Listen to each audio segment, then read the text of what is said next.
I've been censored for many years in a way that's not illegal. It's corporate censorship. Oh, there's two kinds of censorship. One is I was saying things beginning in 2005 when I started talking about vaccines. And by the way, I got dragged into that controversy kicking and screaming. It's not something that I wanted to do. I got there because I was litigating at that time in about 40 suits. Again, I'll go back a little. In 2003, the National Academy of Sciences and the FDA joint published a study that showed that every freshwater fish in America had dangerous levels of mercury in its flesh. I was at that time the founder and leader of the biggest water protection group in the world, and it was started by commercial and recreational fishermen here on the Hudson, but it spread so that we had 350 patrol boats on waterways all over North America and 46 other countries. This report really shook people up because we knew there was a lot of mercury in tunas, but this is all the freshwater fish, literally. Well, and tuna is not a freshwater fish.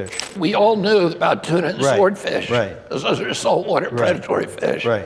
People didn't know about, that largemouth bass, smallmouth bass, brim, crappie, yellow perch, white perch, every freshwater fish that they tested. The mercury was coming from coal-burning power plants. Some of it was coming from mining in the western states, but most of it was coming from cement kilns and coal-burning power plants. Well, I had about 40 lawsuits in Canada and the United States against those plants for emitting mercury. I was lecturing around the country, trying to get legislation, et cetera. These women would show up at every one of my lectures, and they weren't the same, they were different, but they would always arrive early, they'd sit in the front seats, and then afterward they'd come up to me, and they were always very well-dressed, very well-spoken, and very well-informed, and they would tell me in a very respectful but vaguely scolding way, if you really are concerned about mercury exposures to children, you need to look at vaccines. As it turns out, they were all the mothers of intellectually disabled children who they believed had been injured by the vaccines. Mercury or aluminum in the vaccines.